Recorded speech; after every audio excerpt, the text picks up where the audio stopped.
साथियों, आप सभी का प्लेटफॉर्म पर स्वागत है। इस वीडियो में हम लोग डेली न्यूज डिस्कशन के तहत 3 अप्रैल 2024 के जनसत्ता न्यूज़पेपर को कवर करेंगे और करंट अफेयर, जीएस और मैपिंग के दृष्टिकोण से सभी बिंदुओं को देखेंगे जो हमारे परीक्षाओं के लिए काफी महत्वपूर्ण साबित होंगे। तो चलिए इसको प्रारंभ करते हैं। यहाँ पर एक न्यूज है जो कि तापमान संबंधित है। देखिए, भारत मौसम विज्ञान विभाग द्वारा अप्रैल से जून के मध्य देश में अधिक गर्मी पड़ने की चेतावनी के बीच दिल्ली में अप्रैल के महीने में 12 साल में चौथी बार जो है आपका 2 अप्रैल को सबसे कम या न्यूनतम तापमान दर्ज किया गया है। इससे पहले जो सबसे न्यूनतम तापमान दर्ज किया गया था 12 वर्षों में, वो था आपका अप्रैल 2011 में 15.4 डिग्री सेंटीग्रेड। ठीक है, तो 2 तारीख को कितना दर्ज किया गया? न्यूनतम 15.8, जो कि 15.4 से ज्यादा है, जो कि सामान्य से 3 डिग्री सेल्सियस क्या है, ये कम है। तो बस इतनी लाइन याद रखिएगा कि अप्रैल 2024 में 12 साल में चौथी बार सबसे कम न्यूनतम तापमान रहा है। आगे बढ़ते हैं, और आगे बढ़ने से पहले एक न्यूज और है जो कि आपके लखनऊ वाले संस्करण में दिया गया है। उत्तर प्रदेश संबंधित उत्तर प्रदेश का जो बनारस रेल इंजन कारखाना है, बनारस रेल इंजन कारखाना, जिसे शॉर्ट में हम लोग क्या कहते हैं, बरेका कहते हैं। ठीक है, तो बरेका ने अपना रिकॉर्ड तोड़ते हुए वित्तीय वर्ष 2023-24 में बरेका ने जो है 475 कितने 475 रेल इंजन का निर्माण कर नया कीर्तिमान बनाया है। बरेका ने इन 475 रेल इंजनों में 470 विद्युत रेल इंजन और 5 डीजल रेल इंजन बनाए हैं। पिछले साल जो है 460 रेल इंजन बनाए थे। इस बार पिछली बार से ज्यादा है। नए वित्तीय वर्ष अर्थात 2024-25 के लिए जो इनको लक्ष्य दिया गया है वो कितना दिया गया है? 500 रेल इंजन बनाने का दिया गया। जो इन्होंने रिकॉर्ड बनाया वो 475 का है। तो ये बरेका के बारे में याद रखिए। बरेका क्या है? बनारस रेल इंजन कारखाना। ठीक है, अब यहाँ पे संपादकीय वाले पेज पे देखें तो यहाँ पर एक कोटेशन दिया गया है जो आपको पता होना चाहिए, याद रखना चाहिए। जहां पे आप इस्तेमाल कर सके वहां पे इसको यूज कर सकते हैं, जो कि रविन्द्रनाथ ठाकुर जी का है। जो व्यक्ति सत्य के साथ कर्तव्य परायणता में समर्पण भाव से लीन है, उसके मार्ग में बाधक होना कोई सरल कार्य नहीं है। और इसी पे जो संपादकीय वाला पेज है, इस पे सौर ऊर्जा क्षेत्र में क्रांतिकारी कदम से संबंधित अर्थात सौर ऊर्जा क्षेत्र में से संबंधित जो विभिन्न चीजें हैं या जो विभिन्न एस्पेक्ट है उनके बारे में यहाँ पर एक लेख दिया गया जो कि महत्वपूर्ण है। इसकी पहली लाइन याद रखिएगा यहाँ पर कि भारत ने अपनी जलवायु परिवर्तन पर राष्ट्रीय कार्य योजना के अंतर्गत 12 जनवरी 2010 को राष्ट्रीय सोलर मिशन शुरू किया था। ध्यान रखिएगा, क्या याद रखना है कि राष्ट्रीय सोलर मिशन कब प्रारंभ किया गया था? 11 जनवरी 2010 को। ठीक है, तो इस संपादकीय को हम लोग अलग से देखेंगे। आगे बढ़ते हैं। यहां पर एक न्यूज जो है आपकी ट्राई मतलब भारतीय दूरसंचार नियामक प्राधिकरण, जिसे इंग्लिश में हम लोग कहते हैं telecom regulatory authority of India. इसके बारे में क्या कहा गया कि भारतीय दूरसंचार नियामक प्राधिकरण ने राष्ट्रीय प्रसारण नीति 2024 के गठन के लिए मिली प्रविष्टियों या इनपुट पर एक परामर्श पत्र जारी किया है। सूचना और प्रसारण मंत्रालय के तहत यह संस्थान आता है। तो सूचना और प्रसारण मंत्रालय ने 13 जुलाई 2023 को ट्राई से राष्ट्रीय प्रसारण नीति तैयार करने के लिए ट्राई अधिनियम 1997 की धारा 11 के तहत अपने इनपुट मुहैया कराने का अनुरोध किया था। तो इसी के संदर्भ में वो आपका इनपुट मुहैया या उसके लिए एक परामर्श पत्र जारी किया गया है। तो यहाँ पर हमें ट्राई के बारे में पता होना चाहिए, क्योंकि ट्राई का नाम आया है। तो इसका पूरा नाम है भारतीय दूरसंचार नियामक प्राधिकरण। इसकी स्थापना जो है आपकी 20 फरवरी 1997 को हुई थी। कब हुई थी? 20 फरवरी 1997 को। और किस अधिनियम के तहत? भारतीय दूरसंचार नियामक प्राधिकरण अधिनियम 1997 के तहत इसकी स्थापना हुई थी। इस प्रकार से एक स्टैट्यूटरी बॉडी है। ठीक है, और इसका हेडक्वार्टर कहां पे है? नई दिल्ली में। इसके ये स्ट्रक्चर देखें तो इसमें एक अध्यक्ष होता है, 2 पूर्णकालिक सदस्य होते हैं और 2 अंशकालिक सदस्य होते हैं। इसके सदस्यों की जो कह सकते हैं कार्यकाल होता है, वो अध्यक्ष और अन्य सदस्य 3 वर्ष की अवधि के लिए या 65 वर्ष की आयु जो भी पहले हो तब तक वो अपने पद पर बने रहते हैं। ठीक है, अब चलते हैं आगे। यहां पर जो पेज नंबर 18 है, इसमें देश दुनिया के बारे में खबरें हैं। जैसे एक खबर है आपकी कि सीरिया में ईरान के वाणिज्यिक दूतावास पर इजरायली हमला हुआ है, जिसमें ईरान के 2 जनरल समेत 7 लोगों की मौत हुई है। तो यहां पर हमें मैपिंग के दृष्टिकोण से, चूंकि सीरिया की भी चर्चा हुई है, ईरान की भी चर्चा हुई है और इजराइल की भी चर्चा हुई, तो हमें मैप पे एक बार इनको देख लेना चाहिए। इसको भी हम लोग देखेंगे। इसके अतिरिक्त यहां पर फिनलैंड के बारे में है कि फिनलैंड के स्कूल में छात्र ने की गोलाबारी, 3 विद्यार्थी घायल। तो हमें फिनलैंड को भी एक बार मैप में देखेंगे कि फिनलैंड कहां पर अवस्थित है। ठीक है, इसके साथ साथ यहां पर ध्यान रखिएगा जो फिनलैंड के प्रधानमंत्री कौन है, पेट्री ओर्पो हैं, पेट्री ओर्पो हैं, ठीक है। और वहीं पर देखिए यहां पर एक फोटो निकली है जिसपे जो लिखा गया है स्पेन के प्रधानमंत्री पेड्रो फिलिस्तीनी शरणार्थियों के बारे में प्रेस को संबोधित करते हुए। तो स्पेन के बारे में, स्पेन की भी चर्चा है, तो स्पेन को भी हम लोग एक बार मैप में देख लेंगे। तो इन सारी चीजों को पहले जो जिन देशों के बारे में हमने बात की, इन देशों को एक बार पहले हम लोग मैप में देख लेते हैं। तो सबसे पहले हम लोग सीरिया को देखते हैं जिसकी राजधानी दमास्कस है, ये यहां पर। अब मैप में यदि आप देखेंगे तो ये आपका क्या है, एशिया का एक देश है।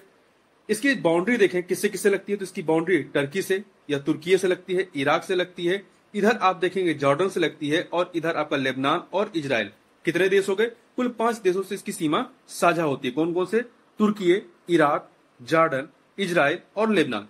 कई बार पूछा गया है कि इसके पड़ोसी देश कौन से हैं, और इसकी एक सीमा जो है वो किससे लगती है, मतलब इसकी पश्चिमी सीमा जो है वो आपका मेडिटेरियन सी अर्थात भूमध्य सागर से लगी हुई है। तो ये था आपका सीरिया, ठीक। अब आगे देखते हैं, सीरिया के बाद चूंकि हमने ईरान की चर्चा की, सीरिया में ही जो ईरान का वाणिज्यिक दूतावास था वहीं पर हमला हुआ है। तो ईरान को देख लेते हैं मैप में। ये भी आपका जो आपका मध्य एशिया है वहां का यह देश है। यदि इसके पड़ोसी देशों के बारे में देखें उससे पहले आप देखें इसकी बाउंड्री, इधर एक तरफ इसकी कैस्पियन सी से इसकी सीमा लगी हुई है, दूसरी तरफ यहां पे आप देखेंगे तो जो पर्शियन गल्फ है, पर्शियन गल्फ से लगा हुआ है, अर्थात अरबियन सी से लगा हुआ है। इसकी बाउंड्री किससे किससे लगती है, तो देखिए तुर्कमेनिस्तान, अफगानिस्तान, पाकिस्तान, इधर 3 देश हो गए।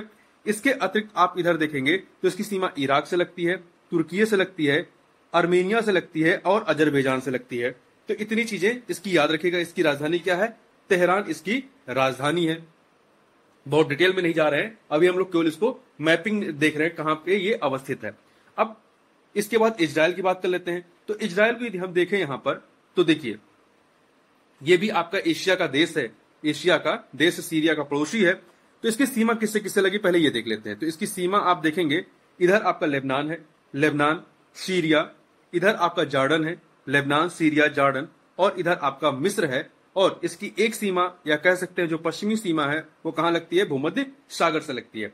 अब इस इजराइल के अंदर ही जो आपका फिलिस्तीन वाला हिस्सा है वो भी यहीं आता है। देखिए जो गाजा पट्टी जहां पर वर्तमान में इजराइल के द्वारा लगातार अटैक किया जा रहा है वो गाजा पट्टी यहां पर है, भूमध्य सागर के किनारे। वेस्ट बैंक का आपने नाम कई बार सुना होगा, वेस्ट बैंक यहां पर है, और यही वेस्ट बैंक में ही यरूशलेम है, ठीक है। और ये जो वेस्ट बैंक है आप देखें इजराइल और जॉर्डन के सीमा, मतलब इन दोनों से घिरा हुआ है।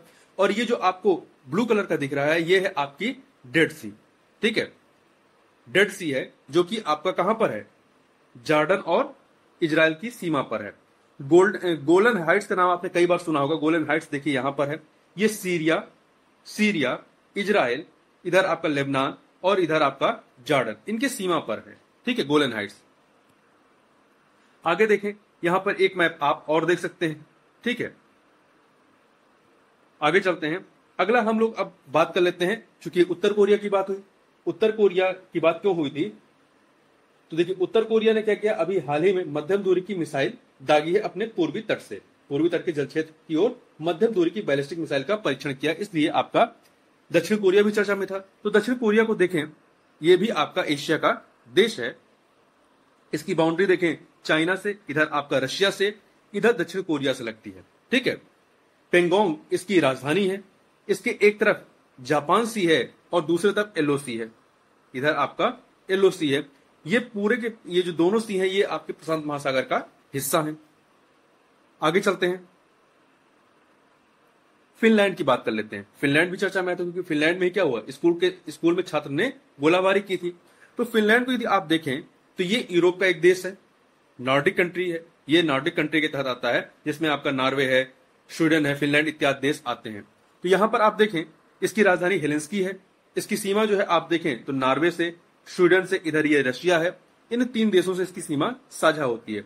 इधर आपका गल्फ ऑफ बोथानिया है, यहां पे आपका बाल्टिक सी है। आगे अब हम लोग स्पेन को देख लेते हैं, क्योंकि स्पेन की भी हमने बात की थी। स्पेन के प्रधानमंत्री जो है फिलिस्तीनी शरणार्थियों के बारे में प्रेस को संबोधित कर रहे थे। तो स्पेन की राजधानी क्या है, मैड्रिड है। स्पेन की राजधानी मैड्रिड है। इसकी सीमा आप देखेंगे तो फ्रांस से लगती है और इधर आपकी इसकी सीमा पुर्तगाल से। दो देशों से इसकी सीमा लगती है, फ्रांस और पुर्तगाल से। यहां पर देखें बे ऑफ बिस्के है, कई बार पूछा जाता है इसकी लोकेशन, तो ये फ्रांस और आपका कह सकते हैं स्पेन की जो ये बाउंड्री यहां पर है। बे ऑफ बिस्के जो है अटलांटिक महासागर का हिस्सा है, ठीक है। इधर आपका क्या है, इसकी सीमा मेडिटेरियन सी से लगी हुई है। जिब्राल्टर जल संधि का नाम आपने सुना होगा, वो जिब्राल्टर जल संधि यहीं पर है। इधर आपका मोरक्को और इधर आपका स्पेन। ये जो जिब्राल्टर जगह है इस पर यूके का अधिकार है, ना कि स्पेन का अधिकार है, ठीक है। तो ये जिब्राल्टर जल संधि जो है ये भूमध्य सागर और इधर अटलांटिक महासागर को जोड़ने का कार्य करता है, और मोरक्को और स्पेन वाला हिस्सा इसको अलग करने का कार्य करता है। आगे चलते हैं, तुर्की के बारे में भी बात कर लेते हैं। तो देखिए क्यों, क्योंकि तुर्की में क्या हुआ है, वहां पे तुर्की के इस्तांबुल में नाइट क्लब में आग लगी, ठीक है, जिससे काफी लोगों की मौत हुई है। तो तुर्की को थोड़ा सा देख ले, पहले इसका नाम तुर्की था, अब इसका नाम बदल के तुर्की कर दिया गया है। इसका कुछ हिस्सा आपका एशिया में है, मतलब कुछ हिस्सा एशिया में है, कुछ यूरोप में है। और इसकी बाउंड्री देखें, यदि आप यूरोप वाले हिस्से को देखें तो बुल्गारिया, ग्रीस, इन दो देशों से लगा हुआ है। और एशिया में आप देखेंगे तो जॉर्जिया, अर्मेनिया, ईरान, सीरिया और इधर इराक, इनसे लगा हुआ है। तो ध्यान रखिएगा, बुल्गारिया हो गया, ग्रीस हो गया, ठीक है, Bulgaria, Greece, Georgia, Armenia, Iran, Iraq और सीरिया, इनसे लगा हुआ है। इसके एक सीमा इसकी ब्लैक सी से लगी हुई है या काला सागर से, दूसरी मेडिटेरियन सी से या भूमध्य सागर से लगी हुई है।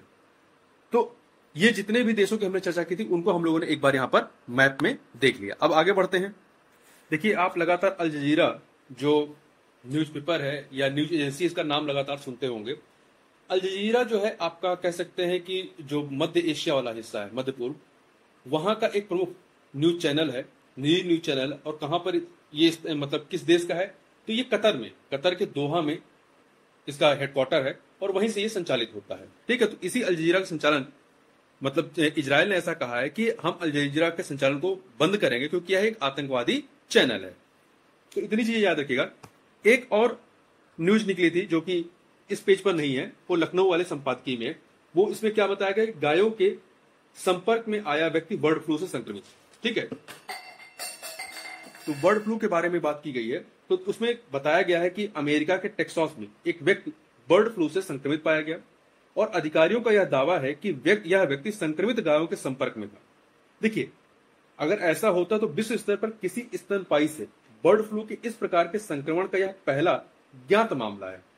अभी तक पक्षियों से आते रहे, परंतु इस प्रकार से जो स्तनपायी से गाय स्तनपायी है, इससे होने के मामले अभी तक नहीं आए हैं, ठीक है। क्योंकि अभी व्यक्ति से व्यक्ति में बर्ड फ्लू फैलने या मवेशी के दूध या मांस से किसी से संक्रमित होने का कोई सबूत अभी तक नहीं मिला है। तो चूंकि बर्ड फ्लू की चर्चा हुई थी तो हमें थोड़ा सा बर्ड फ्लू के बारे में पता होना चाहिए। तो यदि हम लोग बर्ड फ्लू के बारे में बात करें, बर्ड फ्लू को एवियन इन्फ्लुएंजा के नाम से भी जाना जाता है। बर्ड फ्लू नाम से पता चला ये पक्षियों में होने वाला एक वायरल संक्रमण है या वायरस से होने वाला संक्रमण है। यह एक वायरल संक्रमण है जो न केवल पक्षियों को संक्रमित करेगा बल्कि यह वायरस मनुष्यों अन्य जानवरों को भी संक्रमित कर सकता है। यदि इसके प्रकार देखें, कई सारे प्रकार हैं, जैसे कि आपका H5N1 ये सबसे नॉर्मल है और ये सबसे पहला एवियन इन्फ्लुएंजा वायरस है जो मनुष्यों को संक्रमित इसने किया था। और कब हुआ था, पहला मामला आया था 1997 में। कहां पर आया था, हांगकांग में आया था 1997 में। इसके अतिरिक्त आपका H7N9, ठीक है, H5N6 है, H5N8 है, ये इसके प्रकार है, ठीक। अब बढ़ते हैं हम लोग आगे। यहां पर चुनाव आयोग के संबंध में देखिए, चुनाव आयोग ने जो है मिथक बनाम वास्तविकता रजिस्टर नाम से जो है एक पहल चालू किया है। लोकसभा चुनाव के दौरान फर्जी खबरों से निपटने के लिए भारतीय निर्वाचन आयोग ने 2 अप्रैल को मिथक बनाम वास्तविकता रजिस्टर जारी किया। तो ध्यान रखिएगा, मिथक बनाम वास्तविकता रजिस्टर किसने जारी किया है या किसकी एक पहल है, तो भारतीय निर्वाचन आयोग की है। इसका उद्देश्य चुनाव प्रक्रिया को गलत सूचना से बचाना है। आयोग का यह कदम चुनावी समर में मतदाताओं तक सटीक जानकारी पहुंचाने के लिए जारी तमाम प्रयासों में से एक महत्वपूर्ण मील का पत्थर साबित होगा। नई दिल्ली में निर्वाचन सदन में देखिए 3 लोग हैं जो आपका भारतीय निर्वाचन आयोग है, इसमें 3 सदस्य हैं। एक मुख्य निर्वाचन आयुक्त है, उनके अतिरिक्त 2 आयुक्त हैं। तो जो मुख्य निर्वाचन आयुक्त है, नाम याद रखिएगा, राजीव कुमार है। जो अन्य 2 निर्वाचन आयुक्त जो अभी हाल ही में इनको पदभार इन्हें दिया गया है वो है ज्ञानेश कुमार और सुखबीर सिंह संधू। ठीक है, तो इनकी उपस्थिति में रजिस्टर को जारी किया गया है। इसके अतिरिक्त आयोग ने बताया कि मिथक बनाम वास्तविक रजिस्टर चुनाव के दौरान गलत और भ्रामक जानकारियों को दूर करने के लिए एक व्यापक भंडार के रूप में यह कार्य करेगा।